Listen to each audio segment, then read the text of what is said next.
ఓవైపు జగన్ భద్రతపై కుట్రలు, అది చాలదన్నట్లు పోలీసులతో వార్నింగ్లు. కూటమి కుట్రలకు ఇంతకన్నా ఏం సాక్ష్యం కావాలి? అధికారంలోకి వచ్చిన తొలి రోజు నుంచే జగన్ భద్రతపై బాబు కుట్రలు మొదలుపెట్టారు. తాడేపల్లిలోని జగన్ నివాసం దగ్గర బారికేడ్లను, భద్రతను, ఫెన్సింగ్ను ప్రభుత్వం తొలగిస్తే అసలు జగన్ నివాసంపై ఎలా దాడి చేయొచ్చో, ఏ మార్గాల గుండా దాడి చేయొచ్చో ఎల్లో మీడియా రెక్కి నిర్వహించి మరీ ఎల్లో మూకలకు చూపించింది. ఆ తరువాత వినుకొండ పర్యటనైనా, తిరుపతికి వెళ్ళినా, మిర్చి రైతులను పరామర్శించిన, రాప్తాడులో హెలికాప్టర్ దిగిన అడుగడుగునా భద్రతా వైఫల్యం స్పష్టంగా కనిపించింది. ఇది నిర్లక్ష్యమా లేక జగన్ ప్రాణాలకు ప్రమాదం తలపెట్టాలన్న కుట్ర అన్న ప్రశ్నలు వినిపిస్తున్నాయి. ఓవైపు భద్రతను తొలగించి మరోవైపు కుట్రపూరితంగా వ్యవహరిస్తుంటే ఆంధ్రజ్యోతి రాధాకృష్ణ గారు మొసలి కన్నీరు కారుస్తున్నారు. రాప్తాడు హెలిప్యాడ్ వద్ద భద్రత కల్పించరట, అభిమానులే స్వీయ నియంత్రణ పాటించాలట. ఎంత గొప్ప మనసు సార్ మీది. సీఎం గారి కుప్పం పర్యటనలో 2000 మంది పోలీసులను మోహరించారు. అందులో ఓ 100 మందిని వైకుంఠ ఏకాదశి టోకన్ల జారీ దగ్గర కేటాయించి ఉంటే ఆ 8 మంది ప్రాణాలు గాల్లో కలిసిపోయేవి కావు. మరి అభిమానులు స్వీయ నియంత్రణ పాటించాలన్న మీ సిద్ధాంతం చంద్రబాబు గారికి వర్తించదా? ఈయన గారి సంగతి కాసేపు పక్కన పెడదాం.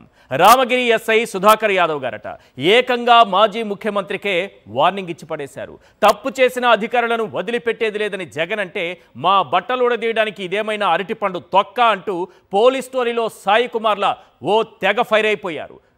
ఒక ఎస్ఐకి అంతటి ధైర్యం ఎలా వచ్చింది? అసలు మాజీ ముఖ్యమంత్రిని ఉద్దేశించి ఒక ఎస్ఐ ఇలా మాట్లాడటం ఎప్పుడైనా చూశారా? అసలు ఎవరి అనుమతితో అతను ఆ వీడియో రిలీజ్ చేశాడు?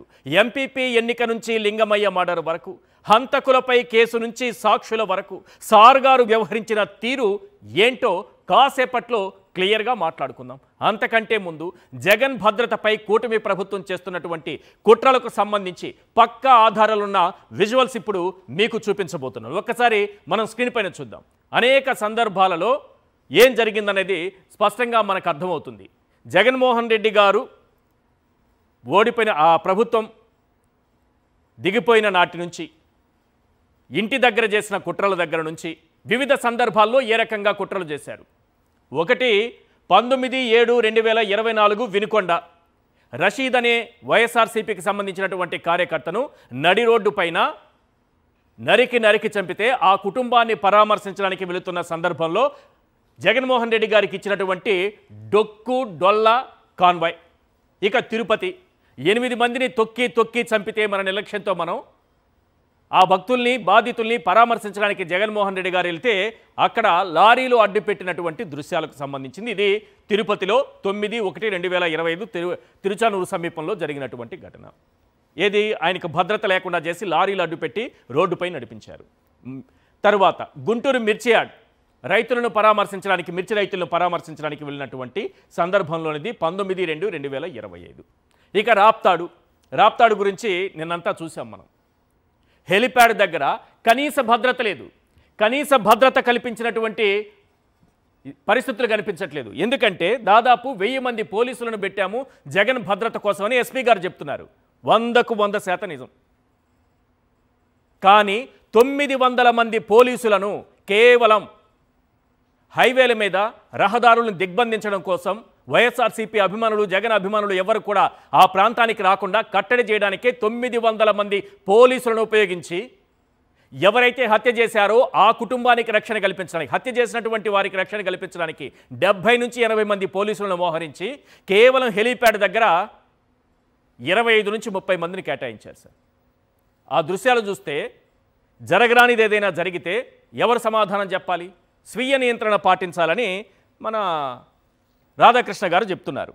ఈ విషయాన్ని కాసేపు పక్కన పెడితే మొట్టమొదటిసారిగా చంద్రబాబు నాయుడు గారు ముఖ్యమంత్రి కాగానే జగన్ నివాసం దగ్గర తాడేపల్లిలో ఏం చేశారు, ఏ రకంగా భద్రతను తొలగించారు, ఏ రకంగా బారికేడ్లు తొలగించారు, ఏ రకంగా ఫెన్సింగ్ తీసేశారు, ఏ రకంగా భద్రత లేకుండా చేశారనేది ఒకసారి ఆ దృశ్యాలను చూపించండి. తాడేపల్లి నివాసం వద్ద ఇది ఒక్కసారి చూడండి. పైగా ఎల్లో మీడియా కెమెరాలు పట్టుకుని దూసుకెళ్ళి ఇది జగన్మోహన్ రెడ్డి గారి ఇల్లు, ఈ రోడ్డు గుండా మీరు ఎప్పుడైనా ప్రయాణించారా, ఇది ప్రజలు తిరగాల్సిన రోడ్డు, ఆయన ఇల్లు ఇది, ఇలా వెళితే లోపలికి వెళ్ళొచ్చు, ఇలా వెళ్తే ఇక్కడ సెక్యూరిటీ ఉంటారో, అలా వెళితే అక్కడ వెనక నుంచి లోపలికి వెళ్ళిపోవచ్చు అంటూ ఒక రెక్కీ చేసి చూపించింది ఏ రకంగా జగన్మోహన్ రెడ్డి గారి నివాసం పైన దాడి చేయొచ్చు అన్నట్టుగా. ఇంతకంటే దుర్మార్గం ఉంటుందా? జగన్మోహన్ రెడ్డి గారి నివాసం వద్ద అప్పటి వరకు ఉన్నటువంటి భద్రత ఏమైపోయింది, ఆ బారికేడ్స్ ఏమైపోయాయి, ఆ ఫెన్సింగ్ ఏమైపోయింది, భద్రత అవసరం లేదని తీసిపడేశారు చంద్రబాబు నాయుడు గారు. కానీ ఆయన ముఖ్యమంత్రి కాదు, కనీసం తెలంగాణలో ఎమ్మెల్యే కూడా కారు. ఈ నివాసం ఏది జూబ్లీ హిల్స్ హైదరాబాద్లో నివాసం వద్ద 4 దారులు ఉంటాయి, ఆ ఇంటికి 4 వైపులా అన్నీ క్లోజ్, ఒకే ఒక దారి ఉంటుంది. మనం పెద్దమ్మ టెంపుల్ నుంచి చెక్ పోస్ట్ వరకు వెళ్ళాలంటే చంద్రబాబు నాయుడు గారి నివాసం వద్ద ఏర్పాటు చేసినటువంటి సెక్యూరిటీ వల్ల, ఆ భద్రత వల్ల 3 కిలోమీటర్లు చుట్టుకుని వెళ్ళాలి. ఒకసారి ఆ దృశ్యాలు చూపించండి చంద్రబాబు నాయుడు గారి నివాసాన్ని. ఇక్కడ 2-3 విషయాలు మనం మాట్లాడుకోవాలి. చంద్రబాబు నాయుడు గారి నివాసం చూస్తున్నాం. ఇంతకుముందు చూస్తుంది జగన్మోహన్ రెడ్డి గారి నివాసం తాడేపల్లి. ఇది చంద్రబాబు నాయుడు గారి నివాసం జూబ్లీ హిల్స్ హైదరాబాద్. ఈ ఇంటికి 4 వైపులా ఉన్నటువంటి దారులు గతంలోనే నేను చూపించాను, అన్ని క్లోజ్ ఉంటాయి. ఎవ్వరు కూడా ఆ ఇంటి పరిసర ప్రాంతాల్లో వెళ్ళడానికి ఆ మార్గాలే ఉండవు, అన్నీ క్లోజ్ చేసి పడేస్తుంటారు. కానీ జగన్మోహన్ రెడ్డి గారి ఇంటి వద్ద మాత్రం ఉండకూడదు. నేను చంద్రబాబు నాయుడు గారి నివాసం వద్ద భద్రతను తీసేయమని చెప్పట్లేదు. మన ఇంటి దగ్గర ఎలాంటి భద్రత ఉందో జగన్మోహన్ రెడ్డి గారి ఇంటి దగ్గర కూడా అలాంటి భద్రతనే ఏర్పాటు చేయండి అని చెప్తున్నా. ఒకటి. రెండోది, ఒకసారి మళ్ళీ జగన్మోహన్ రెడ్డి గారి నివాసం చూపించండి. ఇది చూస్తున్నాం కదా, ఈ ఇంట్లోకి ఎవరైనా వెళ్ళొచ్చు. ఇక్కడే పార్టీ కార్యాలయం ఉంది. జగన్మోహన్ రెడ్డి గారు అపాయింట్మెంట్ ఇచ్చేది ఇక్కడే. జగన్మోహన్ రెడ్డిని కలవాలంటే అక్కడే. పార్టీ కార్యకలాపాలు అక్కడే. జగన్మోహన్ రెడ్డి గారికి ఏదన్నా విజ్ఞప్తి చేసుకోవాలన్నా వెళ్ళి కలవాల్సిందే అక్కడే. కానీ ఇప్పుడు చంద్రబాబు నాయుడు గారి నివాసం చూపించండి జూబ్లీ హిల్స్లో. రాష్ట్ర ప్రజలందరూ జగన్ అభిమానులు ఎవరో ఏదో ఒక సందర్భంలో జగన్మోహన్ రెడ్డి గారిని తాడేపల్లి నివాసంకి వెళ్ళి కలిసి ఉంటారు కదా. నేను ఇప్పుడు చూపిస్తున్నాను కదా ఈ నివాసం, చంద్రబాబు నాయుడు గారి నివాసం. కనీసం టీడీపీ ముఖ్య నాయకులు, ఈరోజు మంత్రులుగా పనిచేస్తున్న వాళ్ళు ఎవరైనా సరే ఆ ప్యాలెస్లోకి అడుగు పెట్టారా, ఆ రాజప్రాసాదంలోకి అడుగు పెట్టారా? కనీసం గృహప్రవేశానికి మీకు విజిటింగ్ కార్డు, ఇన్విటేషన్ కార్డు ఇచ్చారా? ఒక కార్డు ఇచ్చి మిమ్మల్ని పిలిచి కూర్చోబెట్టి విస్తరేసి అన్నం పెట్టి మీ కడుపు నింపి చంద్రబాబు నాయుడు గారు పంపించారా? ఆ నివాసంలోకి ఎవరు వెళ్ళలేరు. ఎందుకంటే అన్ని వందల వేల కోట్లతో లోపలున్నటువంటి వస్తువులతో సహా నిర్మించినటువంటి నివాసం. కాబట్టి ఎవరు వెళ్ళకూడదు, చుట్టుపక్కల ఎవరూ తిరగకూడదు. జగన్మోహన్ రెడ్డి గారి నివాసం దగ్గర మాత్రం భద్రత తీసేయాలి మనం. ఈ ఇంట్లోకి వెళ్ళినటువంటి టీడీపీ నాయకులు ఎవరన్నా ఉన్నారా? పోనీ ఇప్పుడు మంత్రులుగా ఉన్న వాళ్ళు ఉన్నారా? 2014-19 మధ్యలో ఎవరైనా వెళ్ళారా? అంతకుముందు ఇల్లు కట్టుకున్నారు కదా, అప్పుడు ఎవరైనా గృహప్రవేశానికి వెళ్ళారా? మీలో ఒక్కరినైనా గృహప్రవేశానికి పిలిచారా? ఆ ఇల్లు మేము చూసామని చెప్పేవాళ్ళు ఎంతమంది ఉంటారు? కానీ జగన్మోహన్ రెడ్డి గారిని ఒక సామాన్య కార్యకర్త కూడా అదే ఇంట్లో వెళ్ళి కలవాలి. ఆ ఇంటికి ఉన్నటువంటి వ్యత్యాసం చూడండి ఒకసారి. ఇక్కడేమో భద్రత కావాలి, ఎవరిని లోపలికి అనుమతించకూడదు, ఎవడో ఆ ఇల్లు చూడకూడదు, లోపల ఏ వస్తువులు ఉన్నాయో ఒక్కొక్కటి ఎన్ని వందల వేల కోట్ల రూపాయలు విలువైన వస్తువులు ఉన్నాయో ఎవరికి తెలియకూడదు. కానీ జగన్మోహన్ రెడ్డి గారి ఇంటిపైన మాత్రం దాడి చేయడానికి అవకాశాలు ఏ రకంగా ఉన్నాయో ఎల్లో మీడియా కెమెరాలు పట్టుకుని మరి తీసుకెళ్ళి చూపిస్తుంది. ఇంతకంటే దుర్మార్గం ఉంటుందా? జగన్ గారి భద్రత పైన అనేక అనుమానాలు వ్యక్తమవుతున్న సమయంలో ప్రధానంగా మనకు ఓ 10 ప్రశ్నలు వినిపిస్తున్నాయి. అవేంటో ఒక్కసారి మనం స్క్రీన్ పైన చూద్దాం. ఎస్, ఇది నిర్లక్ష్యమా కుట్ర? Question number 1. అధికారంలోకి వచ్చిన వెంటనే తాడేపల్లిలోని జగన్ ఇంటి చుట్టూ బారికేడ్లను భద్రతను తొలగించి కుట్ర చేసింది నిజం కాదా? చెప్పండి చంద్రబాబు గారు. Question number 2. వినుకొండలో రషీద్ కుటుంబాన్ని పరామర్శించడానికి వెళ్తున్నప్పుడు కనీస భద్రత లేకుండా చేసింది వాస్తవం కాదా? చెప్పండి చంద్రబాబు గారు. Question number 3. మీ ఆదేశాలతో రాత్రికి రాత్రి కాలం చెల్లిన డొక్కు బుల్లెట్ ప్రూఫ్ వాహనాన్ని తెప్పించి జగన్కు కేటాయించింది నిజం కాదా? చెప్పండి చంద్రబాబు గారు. Question number 4. తిరుపతి తొక్కిసలాట బాధితుల్ని పరామర్శించడానికి వెళ్ళిన జగన్కు మీ ఆదేశాలతో భద్రత లేకుండా చేసింది వాస్తవం కాదా?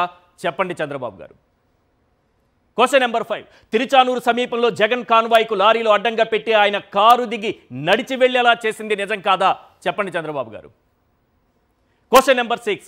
ఎమ్మెల్సీ ఎన్నికల కోడ్ సాకు చూపి గుంటూరు మిర్చియార్డు పర్యటనలో జగన్కు కనీస భద్రత లేకుండా కుట్ర చేసింది వాస్తవం కాదా? చెప్పండి చంద్రబాబు గారు. Question number 7. ఆఖరికి వైఎస్ఆర్సీపీ పార్టీ కార్యకర్తలు అభిమానులే రోప్ పార్టీగా మారి జగన్కు రక్షణ వలయంలా నిలిచింది నిజం కాదా? చెప్పండి చంద్రబాబు గారు. Question number 8. రాప్తాడు పర్యటనలో 1,00,000 మందికి పైగా వస్తున్నారని తెలిసిన హెలిప్యాడ్ దగ్గర కనీస భద్రత లేకుండా కుట్ర చేసింది వాస్తవం కాదా చెప్పండి చంద్రబాబు గారు. Question number 9. హైవేలపై 900 మంది పోలీసులను మోహరించి హెలిప్యాడ్ దగ్గర పట్టుమని 10 మంది పోలీసులు కూడా లేకుండా చేసింది నిజం కాదా చెప్పండి చంద్రబాబు గారు. Question number 10. వినుకొండ నుంచి రాప్తాడు వరకు పదే జగన్ ప్రాణాలకు ప్రమాదం తలపెట్టాలన్న కుట్రతో భద్రత లేకుండా చేస్తోంది వాస్తవం కాదా చంద్రబాబు నాయుడు గారు నిజం చెప్పండి. ప్రధానంగా ఈ ప్రశ్నలు వినిపిస్తున్నాయి. ఏ సందర్భంలో చూసినా జగన్మోహన్ రెడ్డి గారి భద్రత విషయంలో నిర్లక్ష్యంగా వ్యవహరిస్తున్నారా లేదంటే కుట్రపూరితంగా వ్యవహరిస్తున్నారా? చాలా అనుమానాలు వ్యక్తమవుతున్నాయి. నిన్న రాప్తాడుకి వెళ్ళినప్పుడు, లింగయ్య కుటుంబాన్ని పరామర్శించడానికి పాపిరెడ్డిపల్లి వెళ్ళినప్పుడు హెలిప్యాడ్ దగ్గర కనీస భద్రత లేకుండా 1000 మంది పోలీసుల్లో 900 మందిని మీకు కాసేపట్లో నేను డైరెక్ట్గా తోపుదుర్తి ప్రకాష్ రెడ్డి గారే మాట్లాడతారు. ఎంతమంది పోలీసులు మోహరించారు, ఎక్కడెక్కడ మోహరించారు, జగన్ గారు వస్తున్నటువంటి ప్రాంతంలో ఆయనకు భద్రత కల్పించాల్సిన చోట ఎంతమంది పోలీసులు ఉన్నారు, కేవలం 20 మంది కూడా లేరు అక్కడ. ఆ దృశ్యాలు చూస్తే అదేదో డైరెక్టర్ శంకర్ సినిమా విజువల్ లాగా కనిపిస్తుంది. ఆ హెలికాప్టర్ చుట్టూ అంతమంది. స్వీయ నియంత్రణ పాటించాలట, పోలీసులు రారట, వలయంలో ఉండరట, అలా వదిలేస్తారట. విండ్షీల్డ్ కూడా పగిలిపోతే ఆఖరికి పైలట్లు చెప్పారు. ఏమని చెప్పారు? ఒక విఐపిని మేము తీసుకెళ్ళలేము, విండ్షీల్డే పగిలింది కానీ ఒక విఐపిని ఇందులో తీసుకెళ్ళలేమని వాళ్ళు తిరిగి వెళ్ళిపోయారు. ఇక్కడ ఆంధ్రజ్యోతిలో పరామర్శలో అరాచకం, జగన్ పర్యటనలో హైడ్రామా, పరామర్శకు వెళ్ళి బల ప్రదర్శన. ఓకే, జనం వచ్చారని ఒప్పుకున్నారు, ఆంధ్రజ్యోతి వారు ఒప్పుకున్నారు, బల ప్రదర్శన చేశారని. ఓకే, జగన్మోహన్ రెడ్డి గారు ఎక్కడికి వెళ్ళినా ఆ స్థాయిలో జనం వస్తారు, వారికి కూడా అర్థమైనట్టుంది. హెలిప్యాడ్ వద్ద వైసీపీ శ్రేణుల ఇష్టారాజ్యం అంట. వాళ్ళు ఇష్టారాజ్యంగా ప్రవర్తించకుండా పోలీసులు ఎక్కడికి వెళ్ళారు? మీరు అడగాల్సిన క్వశ్చన్ అది కదా. ఏ రాస్తారు? స్వీయ నియంత్రణ లేదు, క్రమశిక్షణ అసలే లేదు, పోలీసులంటే లెక్కే లేదు. స్వీయ నియంత్రణ ఉండాలట. పోలీసులు లేరు ఇక్కడ, జగన్ గారికి భద్రత లేదు కాబట్టి మనం దూరంగా జరిగిపోవాలని ఎవరికి వాళ్ళు స్వీయ నియంత్రణట. ఇదే పాలసీ, ఇదే సిద్ధాంతం చంద్రబాబు నాయుడు గారికి, లోకేష్ గారికి, పవన్ కళ్యాణ్ గారికి, ఇతర ముఖ్య నేతలకు మీరు చెప్పగలరా? చెప్పలేరు. అలా చెప్పకూడదు కూడా. చెబితే తప్పు.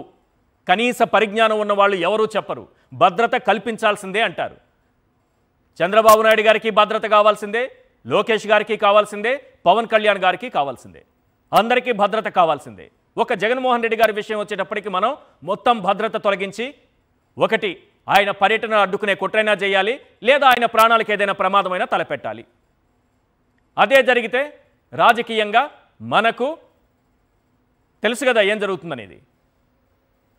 కాబట్టి జాగ్రత్తగా జగన్మోహన్ రెడ్డి గారి పర్యటన సందర్భంగా తగినంత భద్రతను కల్పించాల్సినటువంటి బాధ్యత ఈ ప్రభుత్వానికి ఉందన్న అంశం ప్రతి ఒక్కరూ గమనిస్తున్నారు, ఈరోజు క్వశ్చన్ చేస్తున్నారు.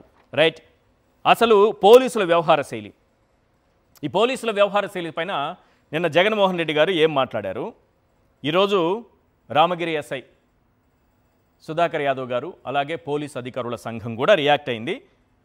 రైట్, వాళ్ళ ప్రశ్నలకు కూడా మనం సమాధానాలు వెతికే ప్రయత్నం చేద్దాం. వాళ్ళు కూడా కరెక్ట్గానే కొన్ని క్వశ్చన్ చేస్తుండొచ్చేమో, దానికి కూడా సమాధానం వెతికే పని చేద్దాం. అలాగే రామగిరి ఎస్ఐ గారికి ఎవరిచ్చారో అనుమతి, ఎవరిచ్చారో వీడియోస్ చేయమని పర్మిషను, వారు చేసినటువంటి వీడియో, వారు ఒక మాజీ ముఖ్యమంత్రిని ఉద్దేశించి మాట్లాడినటువంటి విధానం, వారిపైన ఉన్నటువంటి ఆరోపణలు, వారు టీడీపీకి అనుకూలంగా ఏ రకంగా ప్రవర్తిస్తారు అనడానికి ఉన్నటువంటి పక్కా ఆధారాలు అన్ని స్క్రీన్ పైన చూద్దాంలేండి కాసేపట్లో, చాలా బాగుంటాయి. అంతకంటే ముందు నిన్న జగన్మోహన్ రెడ్డి గారు ఏం మాట్లాడారు? పోలీసులు అందరి గురించి మాట్లాడారా? దారి తప్పిన పోలీసుల గురించి మాత్రమే మాట్లాడారా? పోలీసులు అందరి గురించి మాట్లాడారా? చంద్రబాబు నాయుడు గారికి వాచ్మెన్లా పనిచేస్తున్నారనే ఆరోపణలు ఎదుర్కొంటున్న వారి గురించి మాత్రమే మాట్లాడారా?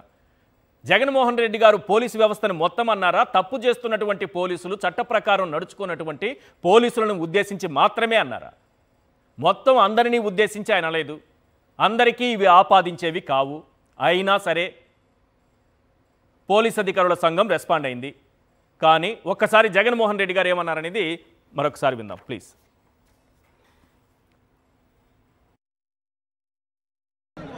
ఇదే చంద్రబాబు నాయుడు గారికి చెప్తా ఉన్నా, ఇదే పోలీసులకు చెప్తా ఉన్నా, పోలీసులు ఎవరైతే చంద్రబాబు నాయుడు గారిని మెప్పు కోసం, ఎవరైతే పోలీసులు చంద్రబాబు నాయుడు గారి మెప్పు కోసం ఎవరైతే టోపీ మీద ఉన్న సింహాలకు సెల్యూట్ చేయకుండా చంద్రబాబు నాయుడు గారికి వాచ్మెన్ల కింద పనిచేస్తా ఉన్న ఆ ప్రతి పోలీస్ అధికారికి చెప్తా ఉన్నా, ఎల్లకాలం చంద్రబాబు నాయుడు గారి పరిపాలన సాగదు. చంద్రబాబు నాయుడు గారి పరిపాలన త్వరలోనే వస్తుంది. ప్రతి పోలీస్ అధికారికి కూడా చెప్తా ఉన్నా, మీ బట్టలు తీస్తామని చెప్పి ప్రతి పోలీస్ అధికారికి చెప్తా ఉన్నా, మీ యూనిఫామ్ తీస్తాం, చట్టం మిమ్మల్ని నిలబెడతాం, దోషులుగా మిమ్మల్ని నిలబెట్టి మీ యూనిఫామ్ తీయించి మీకు ఉద్యోగాలు లేకుండా చేస్తామని కూడా ఈ సందర్భంగా ఎల్లకాలం ఇదే పరిపాలన సాగదు. మీరు చేసిన ప్రతి పనికి కూడా వడ్డీతో సహా లెక్కేసి మిమ్మల్ని దోషులుగా నిలబెట్టి మీతో కక్కిచ్చే కార్యక్రమం ఖచ్చితంగా చేస్తామని చెప్పి కూడా ఈ సందర్భంగా ప్రతి పోలీసు అధికారికి కూడా చెప్తా ఉన్నాం. ఆ పోలీస్ అధికారులకు చెబుతున్నా, జగన్మోహన్ రెడ్డి గారు అన్నది ఏంటంటే ఆ పోలీస్ అధికారులకు చెబుతున్నా. ఏ పోలీస్ అధికారులు? చట్టాన్ని ఉల్లంఘించి అక్రమంగా కేసులు పెడుతున్న వాళ్ళని టీడీపీకి కొమ్ము కాస్తూ లేదా ప్రభుత్వం చెప్పినట్టుగా ఆడుతూ కాకి డ్రెస్ కాకుండా ఎల్లో డ్రెస్ వేసుకున్న వాళ్ళని ఉద్దేశించి అంటున్నానన్నట్టుగా ఆయన మాట్లాడారు. ఆ పోలీస్ అధికారులకు చెప్తున్నా అన్నారు. పైగా దోషులుగా చట్టం ముందు నిలబెడతానన్నారు. మీ బట్టలు ఊడదీస్తా అంటే మీ యూనిఫామ్ లేకుండా మీకు చేస్తానని అర్థం. అంతేగాని బట్టలు లేకుండా చేసేసి శరీరం పైన బట్టలే లేకుండా చేస్తాననే ఉద్దేశం కాదు అది. అంటే మీకు యూనిఫామ్ లేకుండా చేస్తాం, చట్టం ముందు దోషులుగా నిలబెడతాం అంటే చట్టపరంగానే ఉంటుందని చెప్పారు. మరి ఇదే పోలీసులను ఉద్దేశించి గతంలో అచ్చెన్నాయుడు గారు ఏమన్నారు విన్నారు కదా, ఎందుకు వచ్చారు మీరు ఇక్కడికి, తర్వాత వదిలేసేయండి, మీ మనసుకు అందుంటుంది. తర్వాత నేను ఒక చిన్న బ్రేక్ తీసుకుని వస్తాను. చంద్రబాబు నాయుడు గారు పోలీసులను ఉద్దేశించి ఏ విధంగా మాట్లాడారు, లోకేష్ గారు పోలీసులను ఉద్దేశించి ఏ రకంగా మాట్లాడారు, ఇప్పుడు వచ్చి నీతులు, ప్రవచనాలు, శాంతి వచనాలు, సూక్తులు ఇవన్నీ చెబుతున్న వాళ్ళు, సుమతి శతకాలు, బద్దెన పద్యాలు ఇవన్నీ చెబుతున్న వాళ్ళు గతంలో చంద్రబాబు నాయుడు గారు పోలీసు వ్యవస్థను ఉద్దేశించి ఏం మాట్లాడారు వినిపిస్తా. గతంలో లోకేష్ గారు పోలీసు వ్యవస్థను గురించి ఏం మాట్లాడారో వినిపిస్తా. అన్నీ క్లియర్గా విందాం, వాటన్నిటిపైన క్లియర్గా చర్చించుకుందాం. రైట్, ఇవాళ చర్చలో పాల్గొంటున్నారు ఎంఆర్ పాషా గారు, సీనియర్ అనలిస్ట్, అలాగే నాగన్న గారు, అడ్వకేట్. కాసేపట్లో మనతో పాటు జాయిన్ అవుతారు తోపుదుర్తి ప్రకాష్ రెడ్డి గారు, వైఎస్ఆర్సీపీ నాయకులు, మాజీ ఎమ్మెల్యే. ఎస్ పాషా గారు, నిన్న జగన్మోహన్ రెడ్డి గారు లింగమయ్య కుటుంబాన్ని పరామర్శించిన సందర్భంలో దారి తప్పినటువంటి పోలీసులు లేదా చట్ట ప్రకారంగా వ్యవహరించినటువంటి పోలీసుల గురించి ఒక సీరియస్ వార్నింగ్ ఇచ్చారు. మీ బట్టలు ఊడదీసి నిలబెడతా, చట్టం ముందు దోషులుగా నిలబెడతా, ఎల్లకాలం ఇదే ప్రభుత్వం ఉండదు. ఇది అందరూ గుర్తుపెట్టుకోవాలి, అది పోలీసులకే కాదు. ఈ ప్రభుత్వం ఎల్లకాలం ఉండదనేది ప్రపంచమంతా గుర్తుపెట్టుకోవాల్సిన విషయం. మనిషిగా పుట్టినవాడు ఎవడైనా తెలుసుకోవాల్సిన విషయం. ఎందుకంటే ఎప్పటికీ ఒకే ప్రభుత్వం అనేది లేదు, శాశ్వతంగా ఒకే ప్రభుత్వం ఉండదు. సో అది అందరూ తెలుసుకోవాల్సిన విషయం. కానీ పోలీసుల అధికారుల సంఘం చాలా ఘాటుగా రియాక్ట్ అయింది. టీడీపీకి సంబంధించిన నాయకులు రియాక్ట్ అయ్యారు. నిజానికి జగన్మోహన్ రెడ్డి గారి వ్యాఖ్యలు మొత్తం పోలీసు వ్యవస్థని ఉద్దేశించి చేసినదా? అందరికీ నమస్కారం అండి. సార్, ఒక సామెత ఉన్నది, గుమ్మడికాయల దొంగలు ఎవరు అంటే భుజాలు తరుముకుంటారని చెప్పి సామెత ఉన్నది. Subject to correction. Jaganmohan Reddy గారు అన్నది నేను కరెక్ట్గా కోట్ చేస్తున్నా.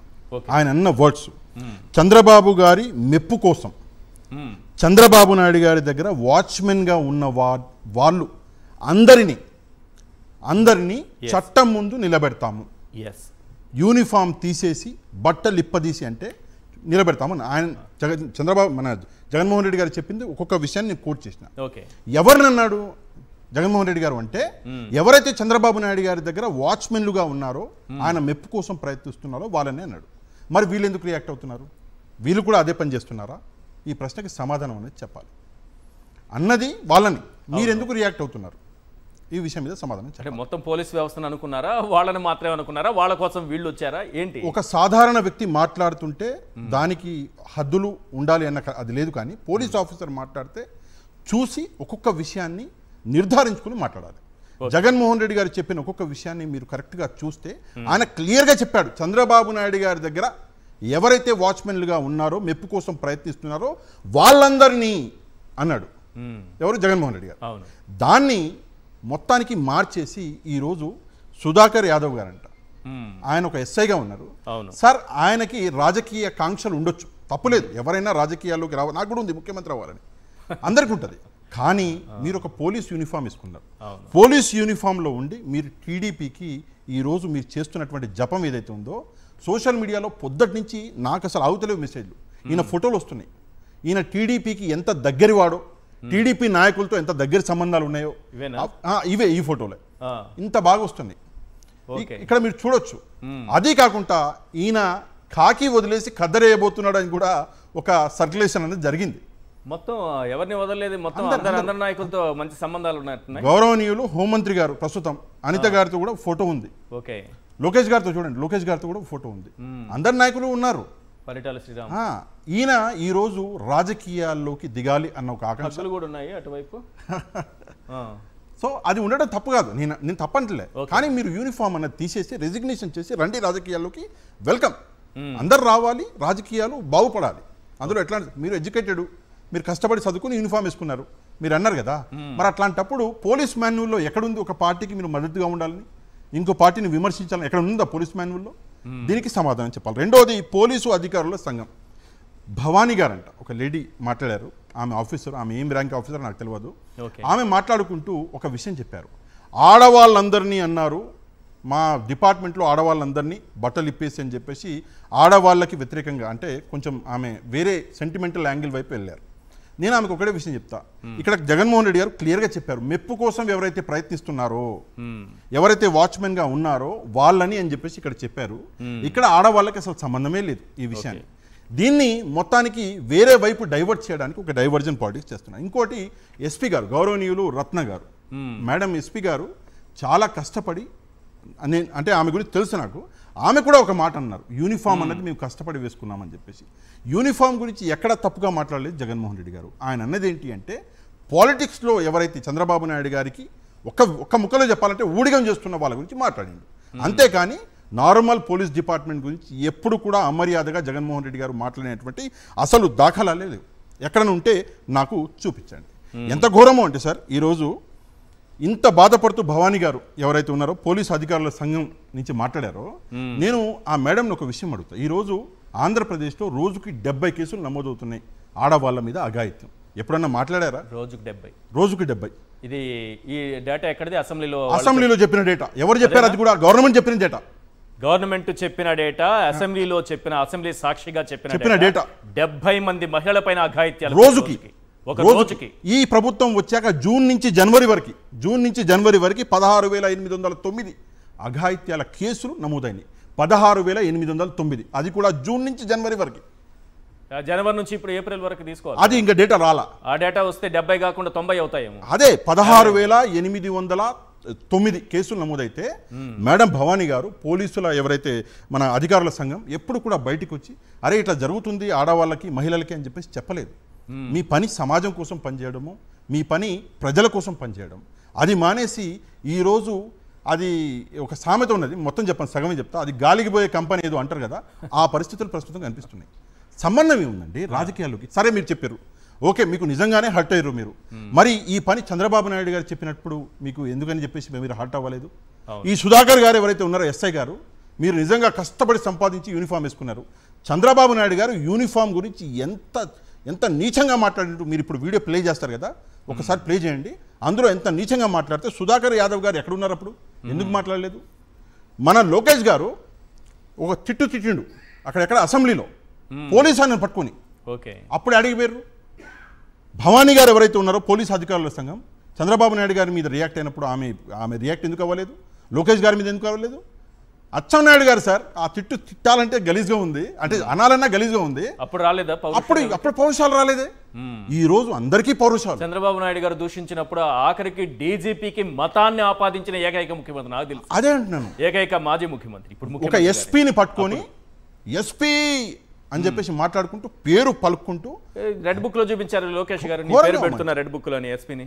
నేను రాగానే ఇది చేస్తా అని ఒక ఎస్పీని పట్టుకొని ఆయన అంతలా దూషిస్తే మీరెవ్వరూ మాట్లాడలేదు.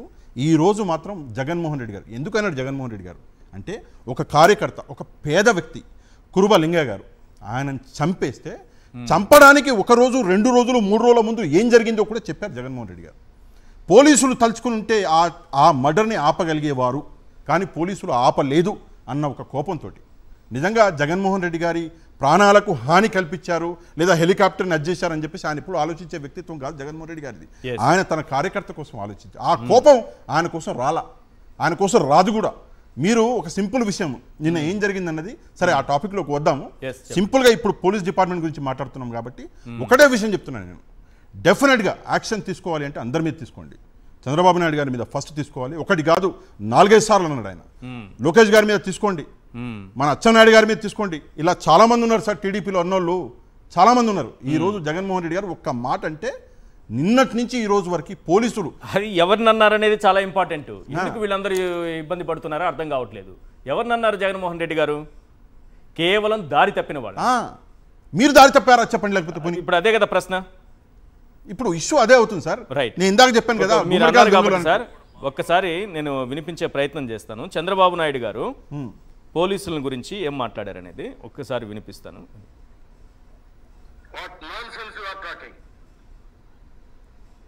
నీ ఇష్ట ప్రకారం చేస్తే రాష్ట్రంలో భయపడతారనుకుంటున్నారని ఒకటే చెప్తున్నా, గుర్తుపెట్టుకోండి.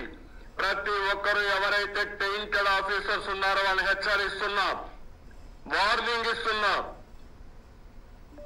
నేను ఎప్పుడు నా ప్రాణానికి కూడా భయపడను. ఇష్టానుసారంగా వస్తున్నారు మీరు, ఉన్మాదుల వారిగా ప్రవర్తిస్తున్నారు మీరు, అర్ధరాత్రి రౌడీల వారిగా వస్తున్నారు మీరు. ఇది గుర్తుపెట్టుకోండి. దీనికి తగిన విధంగా మీరు చట్టపరంగా యాక్షన్ తీసుకున్న వరకు మిమ్మల్ని వదిలిపెట్టను. కొంతమంది రిటైర్డ్ ఆఫీసర్లు పెట్టుకుంటున్నారు. ఎవరైతే సర్వీసులో ఉండే వాళ్ళు పని చేయరని రిటైర్ అయిపోయిన వాళ్ళు తీసుకొచ్చి వాళ్ళందరినీ పెట్టుకొని ఇలాంటి అరాచక పనులని చేపించే పరిస్థితికి వస్తున్నారు. వాళ్ళకు కూడా హెచ్చరిస్తున్నా, తప్పించుకోలేరు. మీరు కూడా చట్టపరంగా పనిచేయండి, మేము కూడా సహకరిస్తాం. చట్టాన్ని ఉల్లంఘించి పనిచేస్తే ఏదో కావాలని కోర్టుకు తీసుకుపోయి తప్పుడు కేసులు పెట్టి అక్కడ కూడా సాక్ష్యాలు సరిగా పెట్టకుండా వాస్తవాలు చెప్పకుండా మమ్మల్ని శారీరకంగా బాధ పెట్టాలనుకుంటే కబద్దార్ జాగ్రత్తగా ఉండండి. దీనికి 10 రెట్లు మీరు అనుభవిస్తారు. ఈ విషయం మీరు యూనిఫామ్ గురించి జగన్మోహన్ రెడ్డి గారు ఏదో అన్నారని చెప్పేసి ఇంత పెద్ద రచ్చ జరుగుతుంది కదా. యూనిఫామ్ గురించి చంద్రబాబు నాయుడు గారు కూడా అన్నారు. మీరంటే ప్లే ఒకసారి వినిపిస్తాను, ఒక ఆడియో వినండి.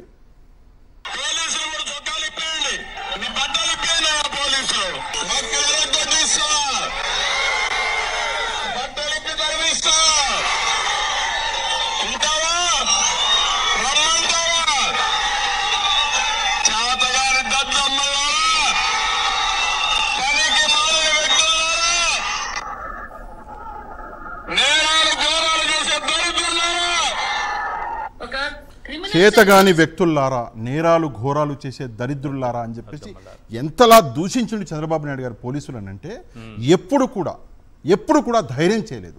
ధైర్యం కాదు, డిసిప్లిన్.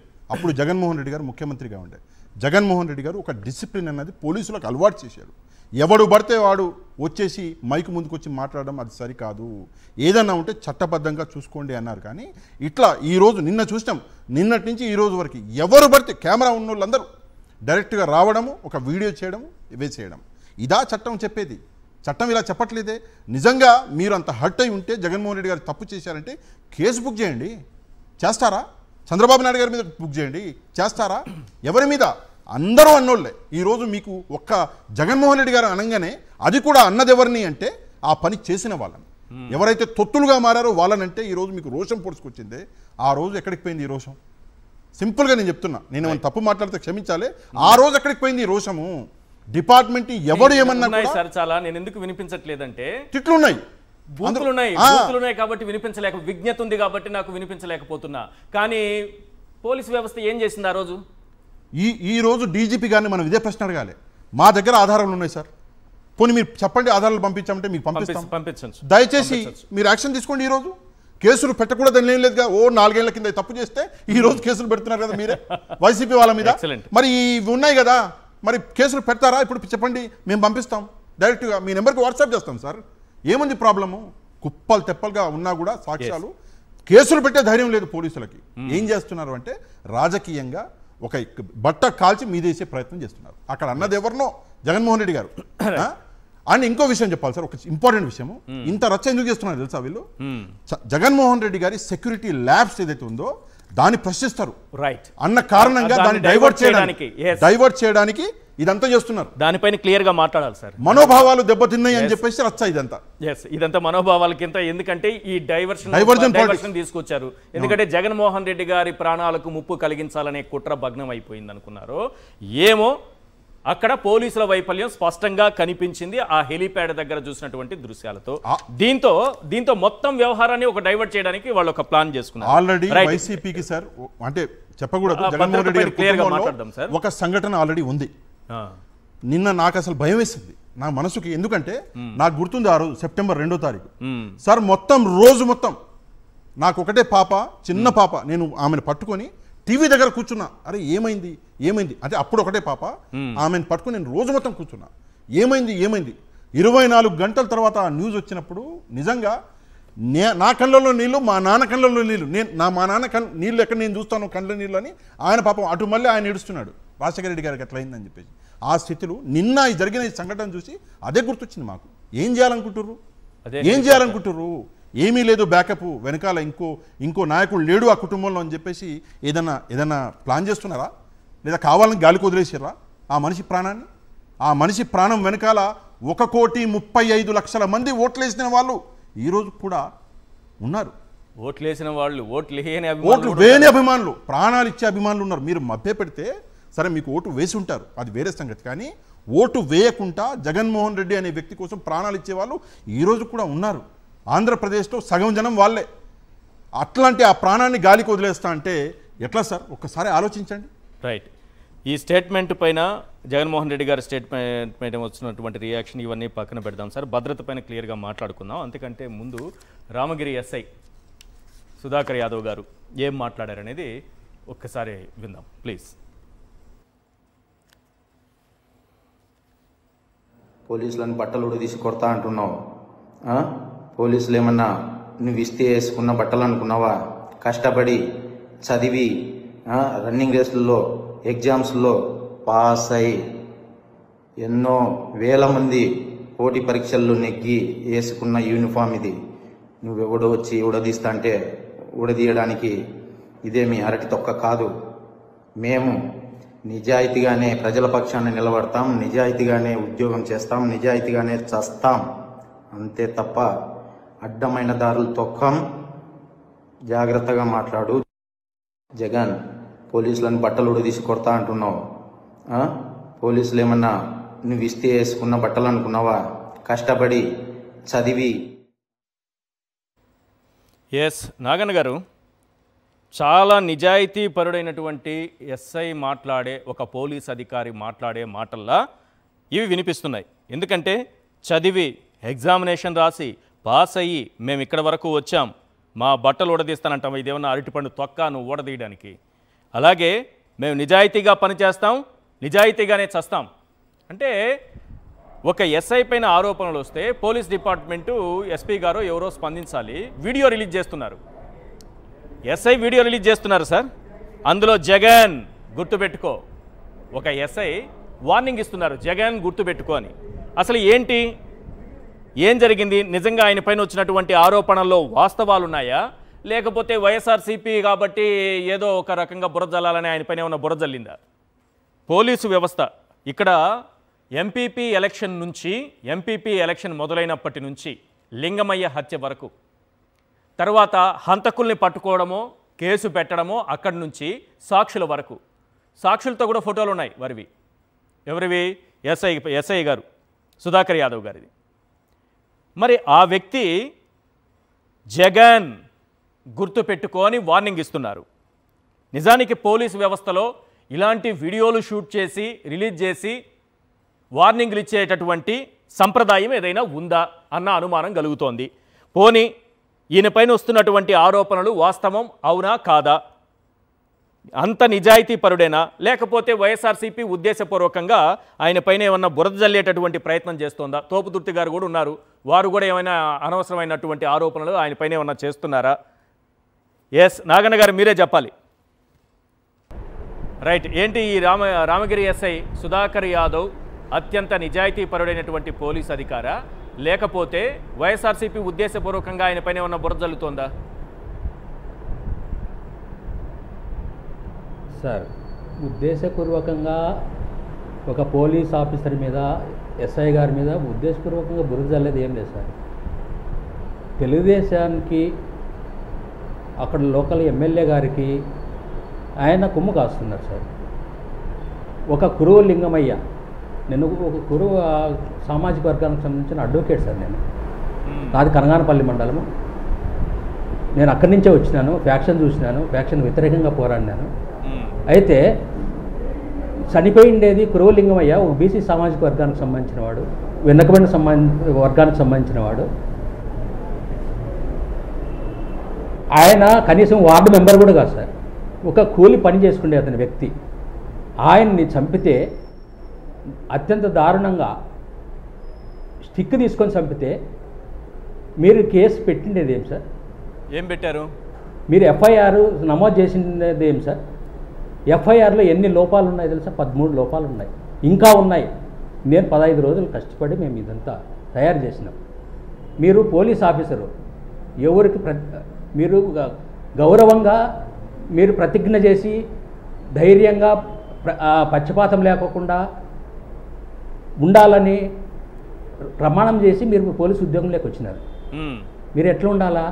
నిష్పక్షపాతంగా ఇన్వెస్టిగేషన్ చేసి ముద్దాయిలకు శిక్ష పడే విధంగా చేయాలి. కానీ అది కాదని ముద్దాయిలకు అనుకూలంగా తెలుగుదేశం పార్టీకి సంబంధించిన అదే కురువు సామాజిక వర్గానికి సంబంధించిన వాళ్ళని, మీకు అనుకూలమైన వాళ్ళని, మీ పార్టీకి సంబంధించిన క్యాడర్ని మీరు సాక్షులుగా పెట్టినారు. అబ్బాయి వాళ్ళ నాయన సరిపోతే ఏం చేసినారు? ఎఫ్ఐఆర్ అడిగితే ఎఫ్ఐఆర్ ఇలా సెక్షన్ 173 క్లాస్ 2 బిఎన్ఎస్ యాక్ట్ ప్రకారం, సెక్షన్ 173(2) క్లాస్ 2 బిఎన్ఎస్ ప్రకారము మీరు ఖచ్చితంగా అతను అడిగిన సమాచారం ఇవ్వాల్సిన బాధ్యత పోలీసులకు ఉంది. మీరు ఎందుకు ఇవ్వలేదు చెప్పగలరా? పోలీసులకు బాధ్యత లేదా?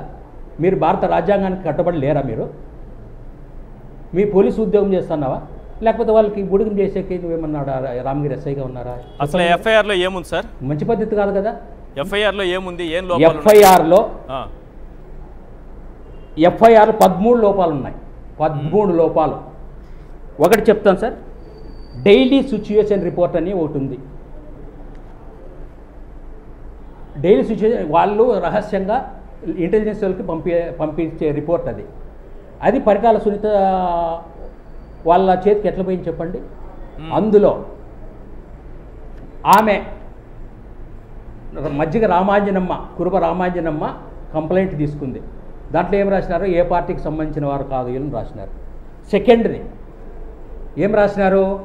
సెకండ్ దాంట్లో వీళ్ళు చంపిన వాళ్ళు కమ్మ కులస్తులు, తెలుగుదేశం పార్టీకి సంబంధించిన వాళ్ళని రాసినారు. ఇది బయటికి మీరు ఎట్లా ఇచ్చినారు? అది నాకు ఒక తెలుగుదేశం వాళ్ళకి సంబంధించిన వాళ్ళే నాకు చూపించినారు. నేను ఒక కాపీ ఇమ్మంటే అది ఇచ్చేకి లేదని చెప్పినారు. ఇది నిజమా కాదు? మీరు ఎస్ఐ గారే చెప్పండి, ఓకే, లేకపోతే మీరు ఎస్పీ గారు మీకు రిపోర్ట్ ఉంటుందా చెప్పండి మేడం. ఇది మంచి పద్ధతా? పోనీ మీరు చేసిండేదేమి? ఏం చేసినారు? ఇన్వెస్టిగేషన్ పక్కదారి పెట్టించినారు.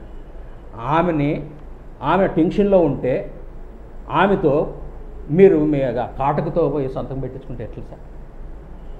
ధర్మవరంలో వాళ్ళు ఈ హాస్పిటల్లో అడ్మిట్ అయినారు కదా, ఎమ్మెల్సీ అయింది కదా, ఎమ్మెల్సీ రిపోర్ట్ మీకు డాక్టర్లు మీకు అందజేసింటారు కదా, చెప్పింటారు కదా. మీరు ఎందుకు మజ్జిగ శ్రీనివాసులు కురువ శ్రీనివాసులు మీరు ఎందుకు విచారించలేదు? అందులో ఆ పిల్లోడు గాయపడిన పిల్లోడు కదా, ఆ పిల్లోని మీరు ఎందుకు విచారించలేదు? పోలీసులు ఎవరైనా దీనికి సమాధానం చెప్పగలరా? చెప్తారా మీరు? దయచేసి చెప్పండి. ఎస్పీ గారు కానీ మీరు ఎవరైనా కానీ చెప్పండి. మీ పోలీసుల బాధ్యత కాదా? మీరు డ్యూటీ కాదా చేస్తూ ఉండేది?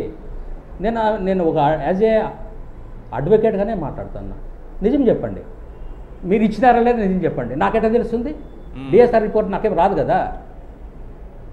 కాబట్టి దయచేసి 13 లూఫోల్స్ ఉన్నాయి దీంట్లోనూ, ఎఫ్ఐఆర్లను. దీన్ని రీఇన్వెస్టిగేషన్ ఖచ్చితంగా చేయాలా. రీఇన్వెస్టిగేషన్ చేయకపోతే మేము ఎస్పీ గారికి రిప్రజెంటేషన్ ఇచ్చినాం.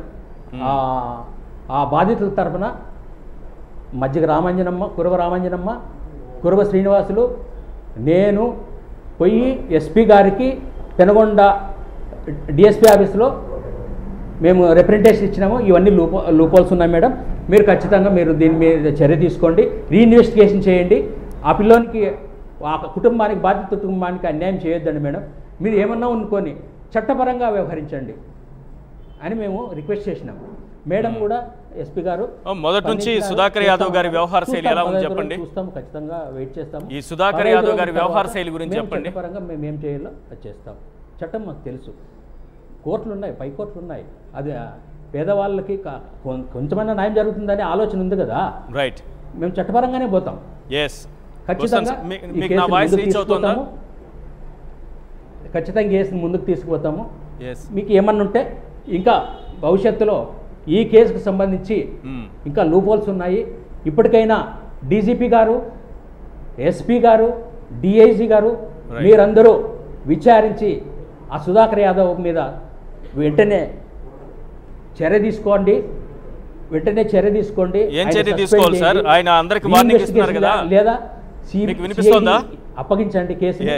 వాళ్ళైతే మాకు వీళ్ళ మీద నమ్మకం లేదు, మా కురువలకి న్యాయం చేస్తుందనే గ్యారంటీ లేదు. ఎందుకంటే వాళ్ళు ప్రభావితమైనాడు, సుధాకర్ యాదవ్ గారు ప్రభావితమైనారు.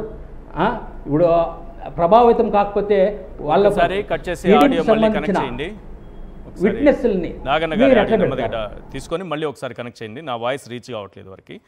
తోపుదుర్తి ప్రకాష్ రెడ్డి గారు, మాజీ ఎమ్మెల్యే, వైఎస్ఆర్సీపీ నాయకులు మనతో పాటు జాయిన్ అయ్యారు. సార్, మొత్తం వ్యవహారం నిన్న మాట్లాడుకున్నటువంటి వ్యవహారం జగన్మోహన్ రెడ్డి గారి భద్రతకు సంబంధించి అనేక అనుమానాలు ఉన్నాయి. ఉద్దేశపూర్వకంగా మీరు చెప్పినట్టుగా 900 మందిని తీసుకెళ్లి హైవేల మీద, రోడ్ల మీద కూర్చోబెట్టి ఇక్కడ కనీసం 20-30 మందిని కూడా కేటాయించకపోవడంతో నిన్న జరిగినటువంటి ఆ దృశ్యాలు చూస్తే ఒళ్ళు గగురు పొడుస్తుంది.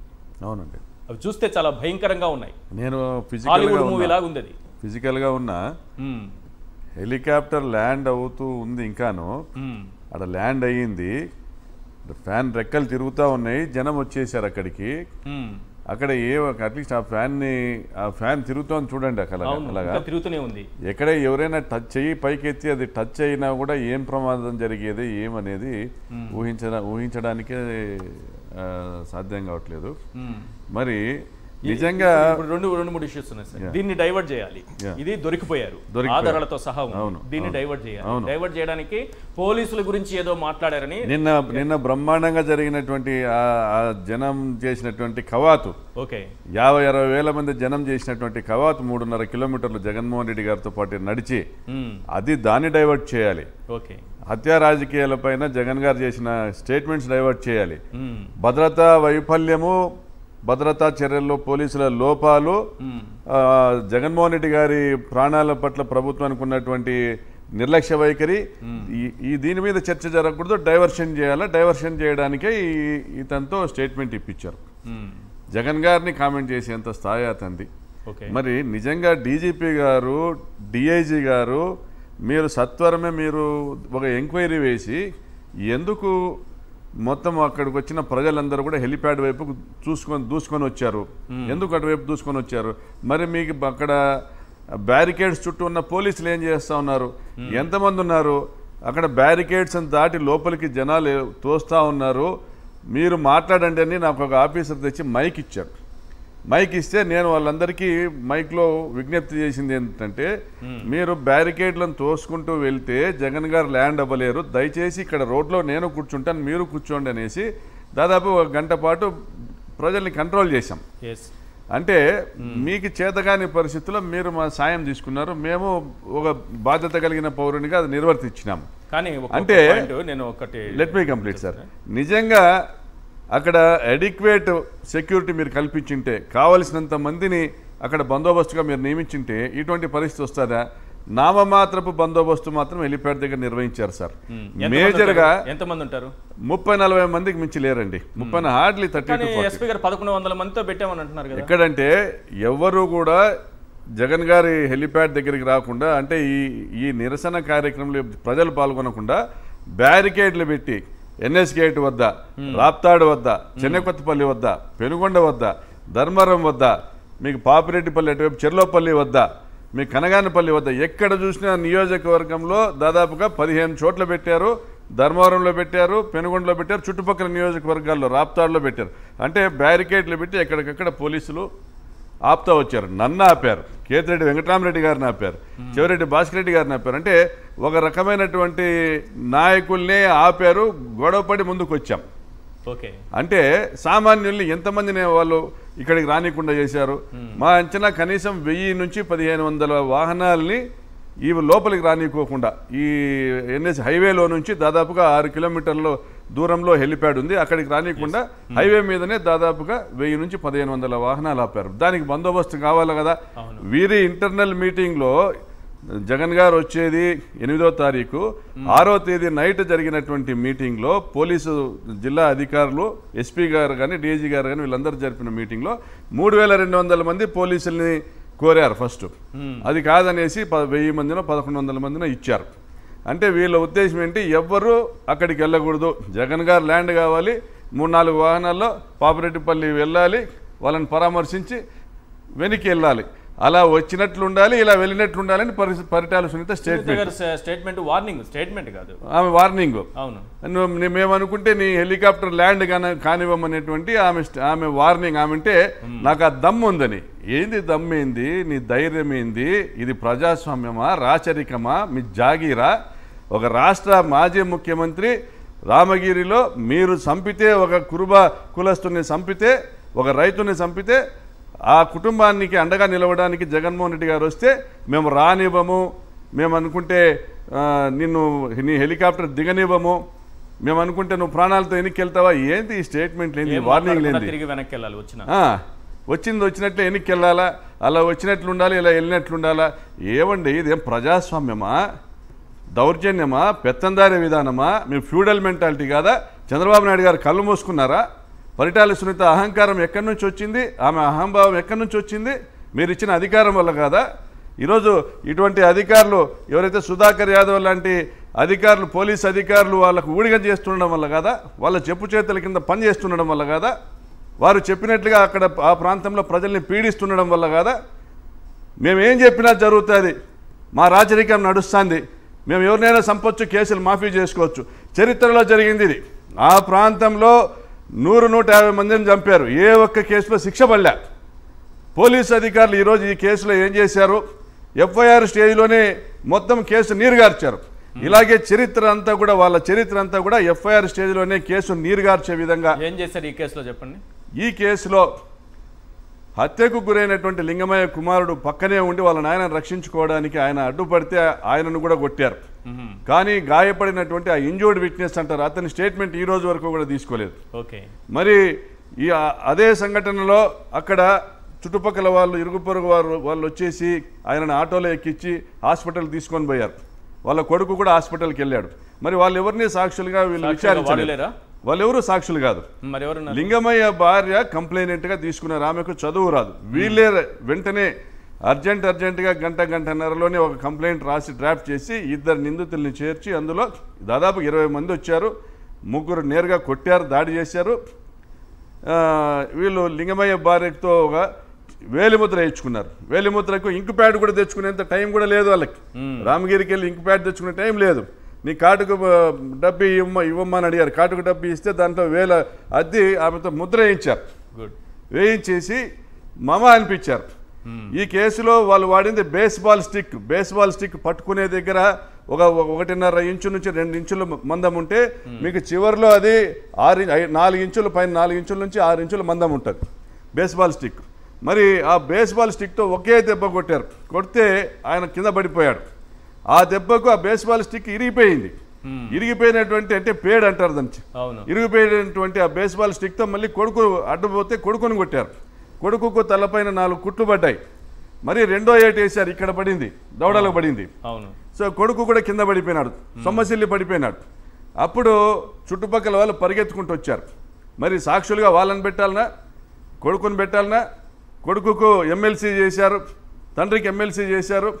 ఆ ఎమ్మెల్సీ రికార్డు చేసినది ధర్మవరంలో ఏదైతే వాళ్ళు రికార్డ్ చేశారో, అనంతపురంలో సవేర్ హాస్పిటల్లో రికార్డ్ చేశారో, కొడుకు ఇచ్చిన స్టేట్మెంట్ ప్రకారం వాళ్ళ తండ్రిని కొట్టింది ఒకరు, ఈయనను పట్టుకుంది ఇద్దరు. ఇవన్నీ చెప్పాడు ఆయన, మీడియాకు కూడా చెప్పాడు. అవేమీ రాయలేదే వీళ్ళు, వాళ్ళు ఇష్టానుసారం రాసుకున్నారు కేసు. మూడవది, ఇందులో ఈ కేసులో లింగమయ్య కొడుకును కొట్టింది, లింగమయ్యను కొట్టింది ఆ ముగ్గురు. కానీ వచ్చినటువంటి వాళ్ళు దాదాపు 20 మంది వచ్చారు.